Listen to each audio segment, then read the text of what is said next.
kaya raya makin banyak di mana-mana. Di balik baju resmi merongrong tiang negara. Kau tahu?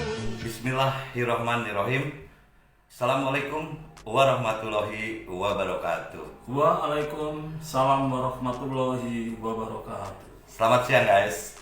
Bahagia sekali saya hari ini bersama Cak Ghazali kembali ingin menyelenggarakan podcast Bela Negara Nasionalisme dan menyampaikan Islam dalam bingkai rahmatan lil alamin. Oke guys, kali ini kami ingin menyampaikan apa yang namanya kedaulatan rakyat. Jadi kedaulatan rakyat itu adalah di mana rakyat itu betul-betul berdaulat, tidak seperti sekarang ya, di mana semuanya diatur oleh para political mainstream sehingga rakyat rasanya tidak punya stakeholder ya di dalam pengaturan pemerintah. Oke, persepsinya gimana nih, Cak? Bisa dijelaskan? Jadi kalau yang namanya rakyat itu punya kedaulatan ya, berarti rakyat ini memang benar-benar memiliki dalam notabene ya kedaulatan untuk menentukan presiden, Mas ya. Iya. Untuk menentukan calon kepala daerah, untuk menentukan calon legislatif, dan mereka calon legislatif ya, calon kepala daerah, ya. Bahkan calon presiden ini kita benar-benar kalau yang kita pilih benar-benar kita bisa berbicara dengan yang kita pilih. Oke. Yang selama ini itu tidak bisa kita dapatkan. Oke. Jadi sewaktu zaman pemilu 55 itulah pemilu yang saya pikir paling bagus ya di Indonesia ya. Betul. Terus terang saja, karena partai ini muncul dari rakyat sendiri dan untuk rakyat. Tapi kedaulatan rakyat inilah yang tidak disukai oleh kaum imperialis. Karena apa? Karena mereka tidak bisa mendikte dengan menguasai di atas ya. Saya tidak berusaha mengungkit-ungkit ya, tapi yang jelas pada saat itu partai-partai sosialis ataupun partai komunis memang dibantai habis oleh imperialis ya, oleh militer saat itu. Kita lihat Bung Karno tuh sudah mencanangkan sesuatu hal yang begitu militan untuk kerakyatan ya.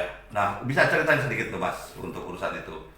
Jadi kalau zaman tahun 55 itu Mas ya, ini memang ketika pemerintah ya dalam hal ini Bung Karno ya memberi kesempatan untuk membentuk partai, maka rakyat itu dari bawah benar-benar dengan semangat militansi tinggi mereka membentuk partai Mas, ya dengan maksud supaya suara mereka terwakili. Iya. Ya, itu bukan cuma elit ya, tapi sampai ke bawah. Bahkan yang namanya buruh tani ya, bakul-bakul di pasar, ya mereka para kuli bangunan, para kelas bawah ini mereka aktif Mas ya, aktif menjadi anggota partai, ya karena mereka berharap dengan mereka masuk partai maka suara mereka ini bisa didengar. Kedaulatan itu benar-benar bisa mereka dapatkan. Oke. Ya, jadi setelah tahun 65 terjadilah pembantaian peristiwa G30 SPKI ya.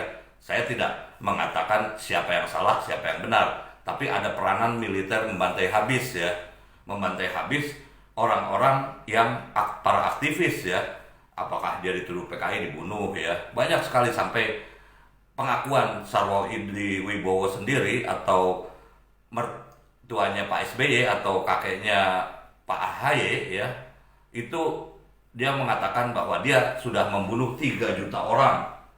Ya kenyataan yang saya lihat di lapangan katanya malah lebih ya, bisa sampai 10 juta orang. Ini luar biasa. Jadi rakyat itu sudah mulai dibungkam sejak zaman Orde Baru yang berbeda, bahkan bukan PKI saja kan yang ditahan.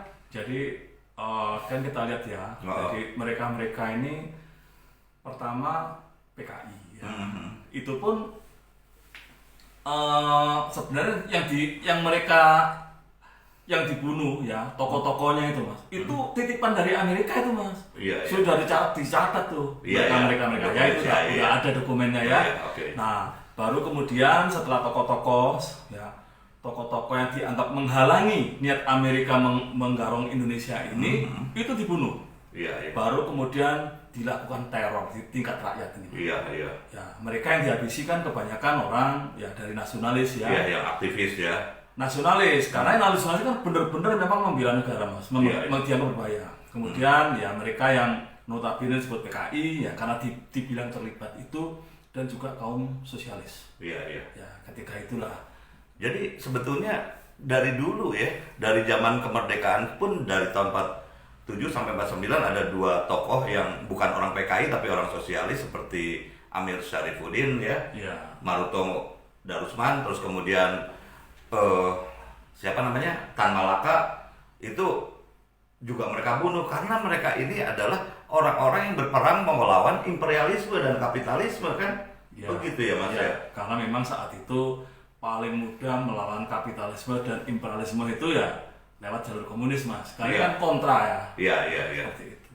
Nah pada akhirnya tahun 65 kita sampai tahun 98 kejatuhan Pak Harto, sebetulnya negara kita itu adalah rezim junta militer, di mana militer yang menguasai, tapi kaum kapitalis lah yang menduduki kekuasaan di situ, sehingga partai-partai pun dibiayai oleh pemerintah kan, dibiayai 3 partai dulu. Nah ini yang lucu sampai sekarang masih dibiayai sama pemerintah, jadi militansi orang tuh untuk kesadaran politik tidak ada, dan itu selalu ditutup. Ada political mainstream yang ada di sini yang menguasai parlemen lah sekarang ya mas. Gimana mas tuh? Ya makanya karena partai politik dibiayai pemerintah itu mas ya, maka sekarang ketika dibuka pendaftaran partai untuk pemilu 2024 itu banyak orang berbondong-bondong mendirikan partai mas. Ya sebenarnya tujuannya hanya untuk mendapatkan duit. Yang anehnya ya, kan sudah diumumkan tuh ada 75 ya yang terdaftar di Kemenhukam ya, tetapi yang 45 ini alamatnya palsu semua itu. Oke guys, jadi Indonesia ini sebetulnya masih dikuasai para kapitalis. Hanya orang kaya yang bisa menguasai partai. Kita lihat lah, saya nggak usah sebutin namanya. Orang yang punya stasiun TV, orang kaya, orang yang... Jadi kita masih diakal-akalin. Inilah yang harus kita perjuangkan. Kita harus memilih presiden yang baik, dan kita harus memilih anggota dewan yang baik yang bisa mewakili kita betul-betul di dewan ya. Bagaimana caranya? Oke, kita harus berjuang. Banyak sekali yang harus kita perjuangkan di Indonesia.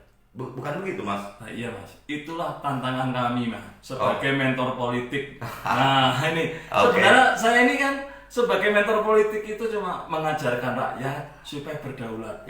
Dan bagaimana cara berdaulatnya, itulah tantangan kami. Dan kita terus terang tidak ada yang membiayai sama sekali. Kita rela bahkan dengan nyawa kita juga demi bangsa dan negara. Oke guys, sekian dulu. Assalamualaikum warahmatullahi wabarakatuh. Waalaikumsalam warahmatullahi wabarakatuh. Salam bela negara. Dalam kantor makan minum darah rakyat, tenang.